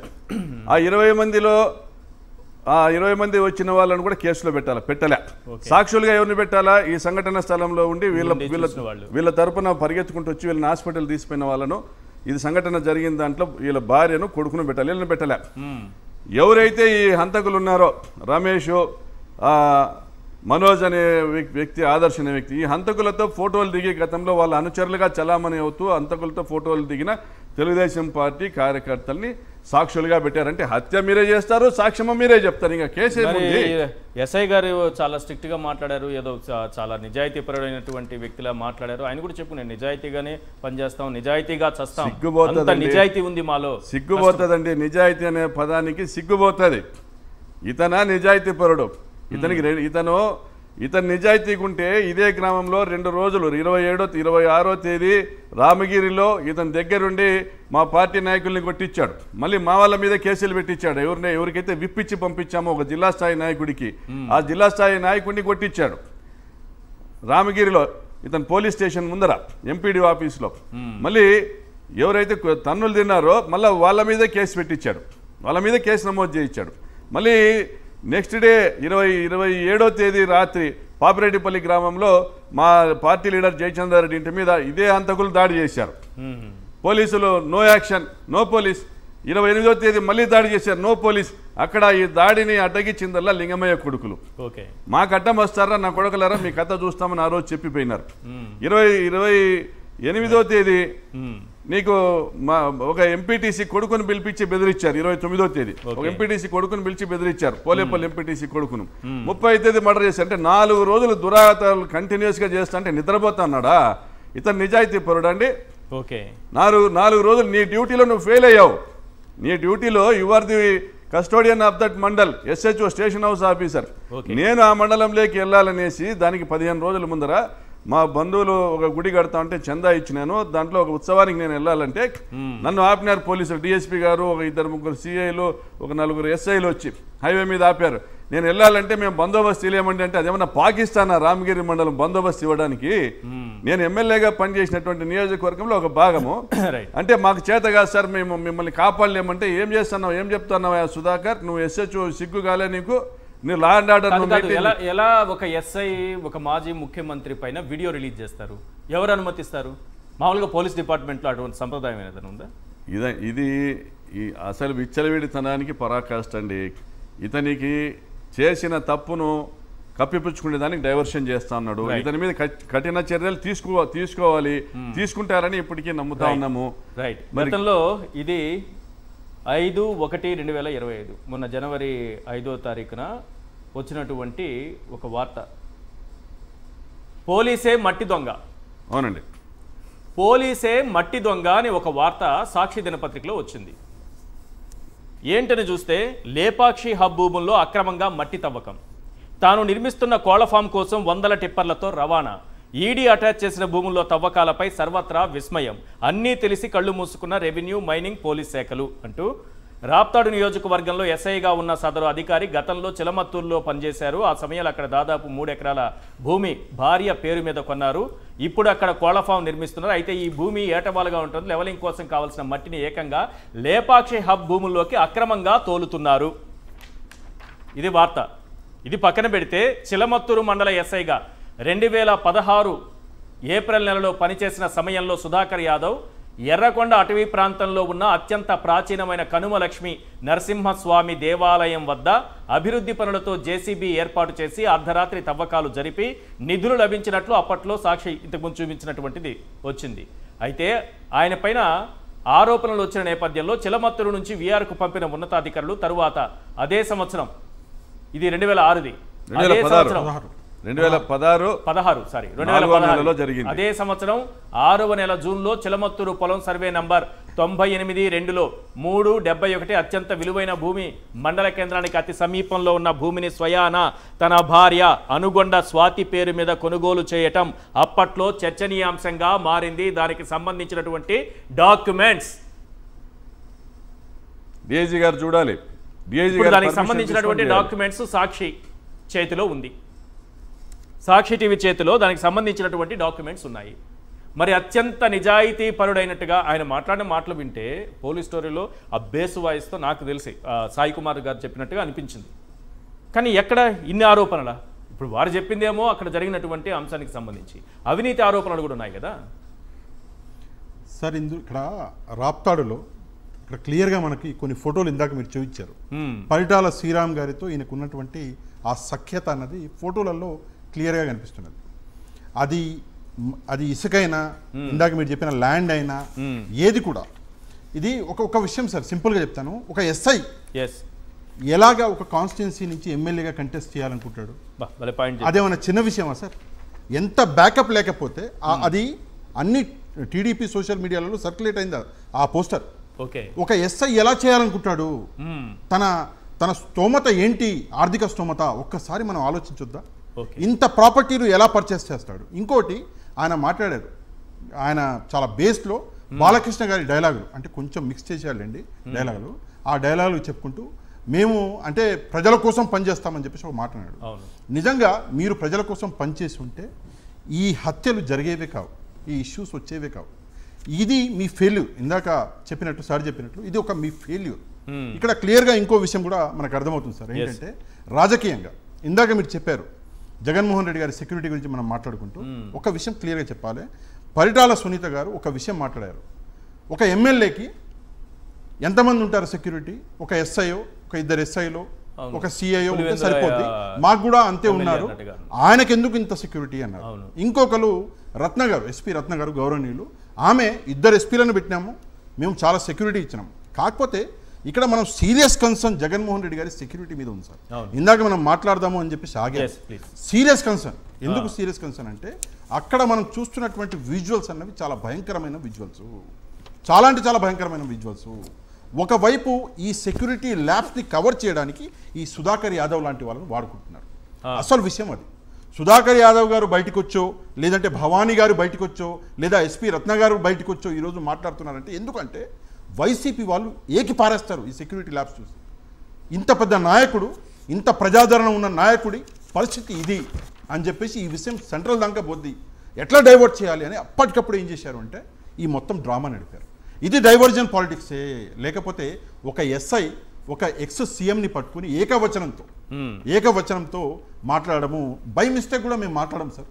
చంద్రబాబు నాయుడు ఇన్ని రోజులు చూస్తున్నారు. 2 విషయాలు చెప్తాను సార్. ఒకటి అవినీతి ఆరోపణలకు సంబంధించి క్లియర్గా నేను చదివి వినిపించాను. వారి పైన ఉన్న అవినీతి ఆరోపణలు ఏ రకంగా ఆ డాక్యుమెంట్స్ కూడా ఇప్పుడు సాక్షి టీవీ చేతిలో ఉంది. ఆ డాక్యుమెంట్స్ కూడా మీకు చూపించాను. అయిపోయింది. కాకి నుంచి ఖద్దరుకు ఎస్ఐ సుధాకర్ యాదవ్. గతంలో చిలమత్తూరు ఎస్ఐగా పనిచేసిన సుధాకర్ యాదవ్కు టీడీపీ టికెట్ ఆయన కండువా లేదు, మొత్తం కాకి డ్రెస్ అని చెప్తున్నారు కదా. టీడీపీ గుంతకల్ నియోజకవర్గ అభ్యర్థిగా సుధాకర్ యాదవ్ పేరు సోషల్ మీడియాలో చక్కర్లు కొడుతోంది. టీడీపీ గుంతకల్ నియోజకవర్గ అభ్యర్థిగా సుధాకర్ యాదవ్ పేరు వివిధ దినపత్రికల్లో వచ్చినటువంటి వార్తలు ఇవి. అదే సార్, ఆయన చేసుకున్నటువంటి అడ్వర్టైజ్మెంట్ అది టీడీపీ సోషల్ మీడియాలో కూడా బాగా వైరల్ అయింది, పంపించాడు. ఇంకోటి సుధాకర్ యాదవ్ యువసేన అంట. అంటే నాకు దొరికింది, అంటే ఇది జనరల్గా సోషల్ మీడియాలో ఉంది. సుధాకర్ యాదవ్ యువసేన అంట. సార్ ఒక ఎస్ఐకి యువసేన ఏంటి సార్? ఏమన్నా సంబంధం ఉందా? తోపుతుర్తి గారికి యువసేన ఉందనుకోండి, నేను నమ్ముతా, ఆయన ఒక లీడరు, ఆయనకి యువసేన, అందులో నేను కూడా ఒక పార్ట్ అనుకుంటా, నేను కూడా పనిచేస్తాను. కానీ ఒక ఎస్ఐకి యువసేన ఏంటండి? నాకు అర్థం కాదు. ఏం సంబంధము? అంటే నిజాయితీగా పనిచేసే ఒక ఎస్ఐకి యువసేన ఉండకూడదు. నిజాయితీగా పనిచేసే ఎస్ఐ ఎప్పుడు కూడా రాజకీయాలలో మాట్లాడడు, దూరడు. ఏ పార్టీకి సఖ్యతగా ఉండడు. పర్సనల్ గా ఒక పార్టీ అన్న అట్లా వెళ్ళి కలవరు ఎవరు.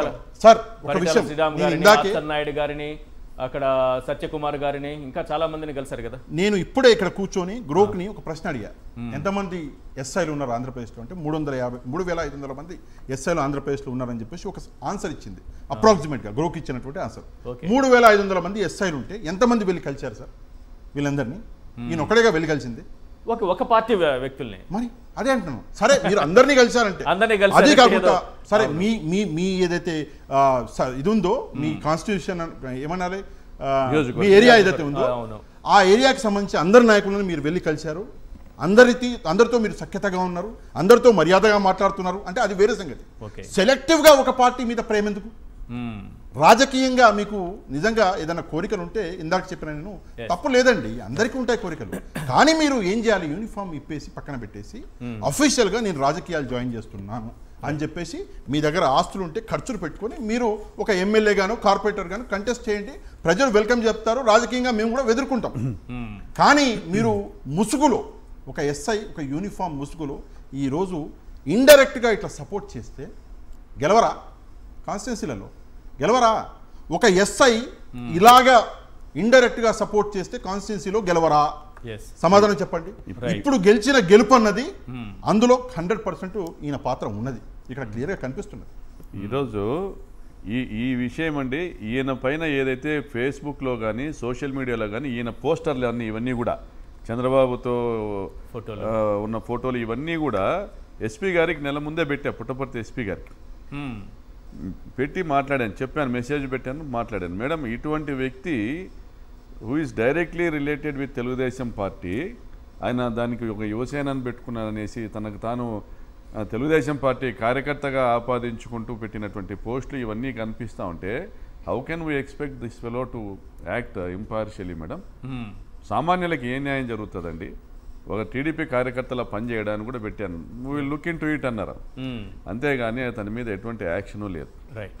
మరి నిన్నటి జరిగినటువంటి పోలీసుల్లో జరిగినటువంటి ఆ ల్యాబ్స్, సెక్యూరిటీ ల్యాబ్స్ గురించి ఒక నిమిషం చెప్పడానికండి. జగన్ భద్రత పైన అనేక అనుమానాలు వస్తున్న సమయంలో ఇది నిర్లక్ష్యమా లేకపోతే కుట్రపూరితంగా చేస్తున్నారా, దీని వెనుక ఏదైనా కుట్ర ఉందా అనేటటువంటి అనుమానాలు ఉన్న నేపథ్యంలో వీటన్నింటినీ కూడా డైవర్ట్ చేయడానికి కొత్తగా పోలీస్ వ్యవస్థను ముందుకు తీసుకొచ్చి, పోలీస్ అధికారుల సంఘాన్ని ముందుకు తీసుకొచ్చి, రామగిరి ఎస్ఐని ముందుకు తీసుకొచ్చి మొత్తం టాపిక్ని డైవర్ట్ చేసేటటువంటి ప్రయత్నం చేస్తున్నారు. అయినా మనం ఎక్కడా డైవర్ట్ కావటం లేదు. జగన్మోహన్ రెడ్డి గారి భద్రత విషయంలో ఈ ప్రభుత్వం ఏం చేస్తోంది, డే 1 నుంచి ఆయన ఇంటి దగ్గర తాడేపల్లి నివాసం దగ్గర మొత్తం భద్రతను తొలగించి, అక్కడ ఉన్నటువంటి ఫెన్సింగ్ తొలగించి, అక్కడున్న బ్యారికేడ్లను తొలగించి ఏ విధంగా కుట్ర చేశారో చూసాం. అది కాకుండా మిగిలిన సందర్భాల్లో ఎలాంటి కుట్ర జరిగిందనేది కూడా ఒకసారి స్క్రీన్ పైన చూద్దాం. ఎస్, వినుగొండ రషీద్ అనేటటువంటి వైఎస్ఆర్సీపీ కార్యకర్తను నడి రోడ్డు పైన నరికి చంపితే ఆ అవయవాలు కూడా తెగి పక్కన పడిపోయినటువంటి సందర్భం. ఆ కుటుంబాన్ని పరామర్శించడానికి పోతుంటే రాత్రికి రాత్రి, నాకు తెలిసి విజయనగరం జిల్లా నుంచి అనుకుంటా, రాత్రికి రాత్రి ఒక డొక్కు బుల్లెట్ ప్రూఫ్ వాహనాన్ని తీసుకొచ్చారు. పైగా ఈ వాహనం ఎక్కడ పడితే అక్కడ ఆగిపోతుంది. ఆగిపోయిన బుల్లెట్ ప్రూఫ్ వాహనంలో నుంచి దిగడానికి కూడా వీలు కాదు, డోర్ లాక్ అయిపోతుంది. ఒక్కసారిగా అది ఆగిపోతే డోర్ లాక్ అయిపోతుంది, ఏసీ పనిచేయదు. అలాంటి డొక్కు బుల్లెట్ ప్రూఫ్ వాహనం వెనక అద్దాలు కూడా పగిలిపోయి ఉంటాయి, మీరు చూడండి. పైగా పోలీసులు ఏం చెప్తారంటే, ఈ డొక్కు వాహనాన్ని ఏర్పాటు చేసినటువంటి పోలీసులు 10 ఏళ్లకు పైగా చంద్రబాబు నాయుడు వాడారట.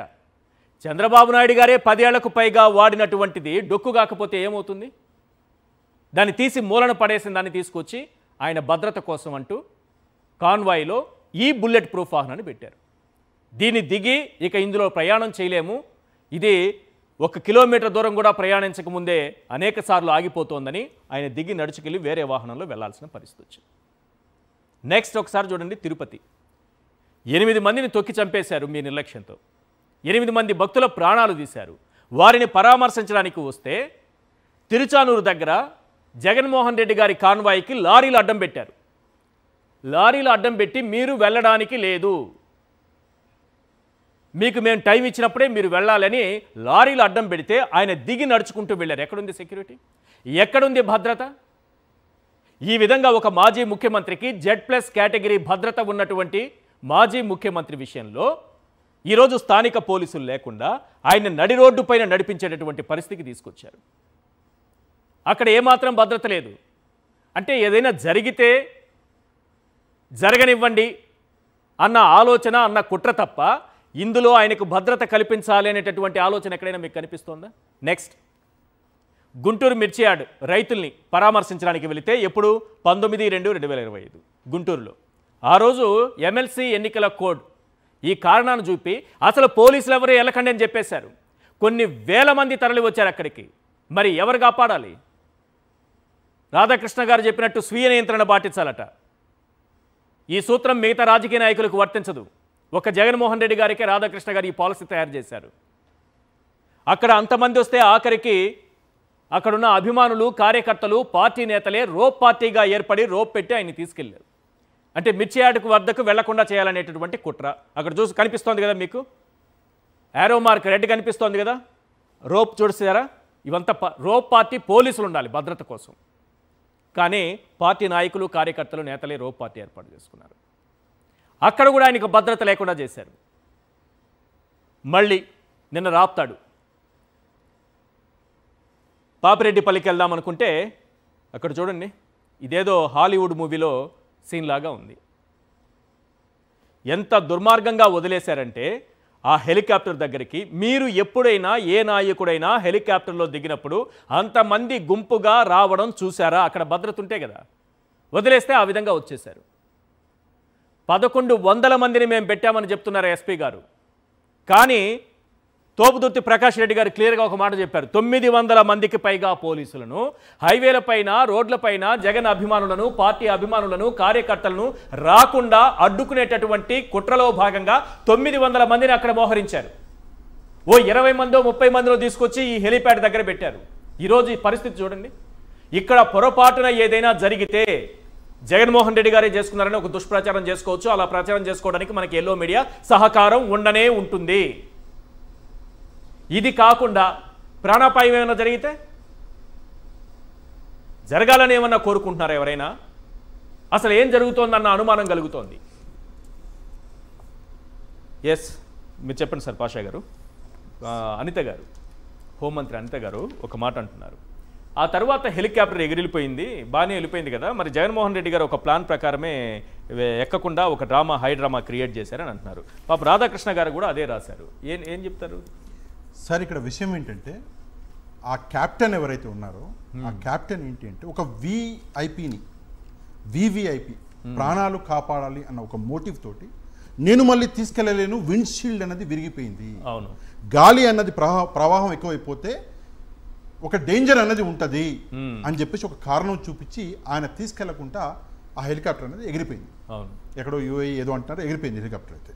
కాకపోతే దీన్ని కూడా రాజకీయంగా గౌరవనీయులు హోంమంత్రి గారు ముందుగానే ప్లాన్ చేసుకున్నారు అని చెప్పేసి ఒక ప్రయత్నం అనేది చేశారు. ముందుగా ప్లాన్ చేసింది జగన్మోహన్ రెడ్డి గారు అన్నట్టుగా నాకు కనిపిస్తలేదు. ఎందుకంటే రోడ్డు మీద సెక్యూరిటీ మేము కావాలని ముందుగానే పెట్టామని ఆమె అన్నది. ఇది మీ ప్లానింగ్ లాగా కనిపిస్తుంది నాకు. ఓహో, నాకు అనిపిస్తుంది. Subject to correction. మళ్ళీ తీసుకెళ్ళి నన్ను జైల్లో బాధిస్తారు సార్. ఎందుకు వచ్చిన గోళ? సోషల్ మీడియా వాళ్ళని తీసుకెళ్తున్నారు, రోజు లోపల పడేస్తున్నారు. ఎందుకు అంటే మీ ప్లానింగ్ ఎక్కువగా అనిపిస్తుంది. ఎందుకంటే ఒకవేళ ఇది ముందుగా మీరు ఆలోచించకపోయి ఉంటే మీరు అసలు రోడ్ల మీద సెక్యూరిటీ పెట్టేవాళ్ళు కాదు, అక్కడ స్పాట్లో. అండ్ ఇంకోటి ఆ విజువల్స్ గ్యారంటీ కొంచెం డీటెయిల్గా చూడండి సార్. హెలికాప్టర్ ఏదైతే రెక్కలు పైన కాదు సార్, వెనకాల కూడా ఉంటాయి. అవును, ఒకసారి చూస్తే బై మిస్టేక్ ఎవరైనా చేతులు తగిలి లేదా ఎవరికైనా ఏదైనా జరుగుంటే కంపల్సరీగా ఈ సోషల్ మీడియా, ఈ ఎల్లో మీడియా మొత్తము రగిలిపోయింది. మొత్తం జగన్మోహన్ రెడ్డి గారి వలన మొత్తం ఇది అయింది అని చెప్పేసి ఎక్కడ చంద్రబాబు నాయుడు గారి తప్పు కానీ, అధికారుల తప్పు కానీ, పోలీసుల తప్పు కానీ, ప్రభుత్వం తప్పు కానీ ఏమీ ఉండదు. ఇంకో విషయం చెప్పాలి, ఇంకో ఇంపార్టెంట్ విషయం చెప్పాలి. అపోజిషన్ లీడర్ సార్, ఇక్కడ మనం ఇంపార్టెంట్ విషయం మర్చిపోతున్నాం. అపోజిషన్ లీడర్ ఇవ్వండి ఎందుకే సార్? అపోజిషన్ లీడర్ ఇస్తే సీఎం తర్వాత అత్యంత ఎక్కువగా సెక్యూరిటీ అపోజిషన్ లీడర్కి ఇవ్వాలి. కాకపోతే ఈ రోజు అసలు రాజ్యాంగంలో లేని డిప్యూటీ సీఎం గారికైనా కాన్వాయ్ అంట. అమ్మ జీవితం ఆడ 32 మంది జీవితాలు వస్తున్నాయి. ఆయన కాన్వాయ్ అపోజిషన్ లీడర్ ఇవ్వాల్సిన వ్యక్తికి అక్కడ ఏమీ ఇవ్వకుండా ఈ రోజు సెక్యూరిటీ లేకుండా పరిటాల సునీత గారు మాట్లాడుతున్న నాకు ఆశ్చర్యం అనిపించింది. ఒక ఎస్ఐ అంట, ఒక 2 ఎస్ఐలు, ఒక సిఐ ఉంటే సరిపోతారంట. ఏంటండి ఏం మాట్లాడుతున్నారు? ఆయన ఒక ఎక్స్ సీఎం. మన సౌత్ ఇండియాలోనే అత్యంత ప్రజాదరణ కలిగినటువంటి నాయకుడు, ఏకైక నాయకుడు జగన్మోహన్ రెడ్డి గారే. ఒక్కసారి మీరు కొంచెం డీటెయిల్లోకి వెళ్తే మీకు అర్థమవుతుంది. సౌత్ ఇండియాలోనే అట్లాంటి నాయకుడి గురించి మీరు ఇట్లా మాట్లాడుతున్నారు. రెండవది ఈ జనాలు ఒకేసారి సార్ అక్కడ పోలీసు వాళ్ళు ఎంతమంది ఉన్నారు కనిపిస్తున్నది కొంచెం డీటెయిల్గా చూస్తే అక్కడక్కడ ఒక 4-5 ఇటు ఒక 4 ఎక్కడ కనపడుతున్నారండి అక్కడ పోలీసులు ఎక్కడ కనపడుతూ ఉన్నారు కాకి చొక్కాలు ఎక్కడ ఉన్నాయి అక్కడ ఉన్నాయి హెలికాప్టర్ దగ్గర ఒకరిద్దరు నేనున్నాను సార్ అక్కడ నేను హెలికాప్టర్ దగ్గరికి వాళ్ళు రాకోకుండా అడ్డుకునే ప్రయత్నం మేము కొంతమంది చేశాము. అది ఆ ఫోర్స్కి జనం తాకిడికి అలసిపోయి నేను హెలికాప్టర్ ఫుట్ రెస్ట్ మీద కూర్చున్నా ఒక 2 నిమిషాలు. మళ్ళీ లేచి నా గన్మెన్ మేము అందరం చాలా మంది అక్కడ ఉన్న ఆపారు. పోలీసులు నామమాత్రపు చర్యలే వదిలేశారు వాళ్ళు అక్కడ ఉన్న ఆఫీసర్లు మాకెందుకు మేము జరపకూడదు అనుకున్నటువంటి కార్యక్రమాన్ని జరుపుతా ఉన్నారు, మేము ఎందుకు దీంట్లో ఇన్వాల్వ్ కావాలనేటువంటి దూరం తప్ప ఏం లేదు. లిటరలీ జగన్ గారు అందులోంచి దిగి వచ్చి కారులో కూర్చున్నారు. ఇక్కడ ఆయన బీపీ వెహికల్లో కూర్చున్నారు, నేను అదే కారులోనే కూర్చున్నాను.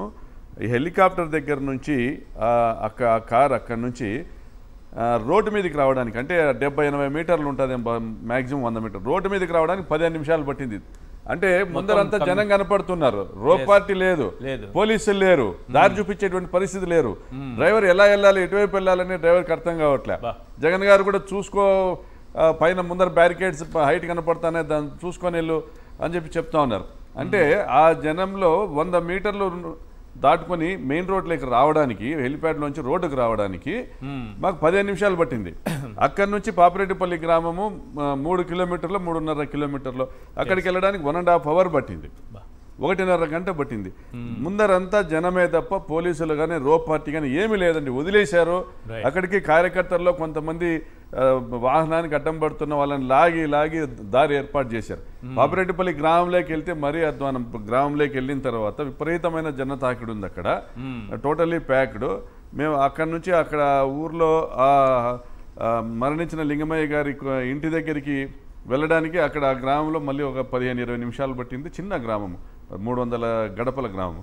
అక్కడ కనీసం రో పార్టీని పెట్టి వాళ్ళందరినీ కంట్రోల్ చేసి ఆయన తీసుకొచ్చేటువంటి పరిస్థితి కూడా లేదండి. ఏమైనా జరిగిండొచ్చండి, వాళ్ళ దురుద్దేశాలు దుర్మార్గపు ఆలోచనలు.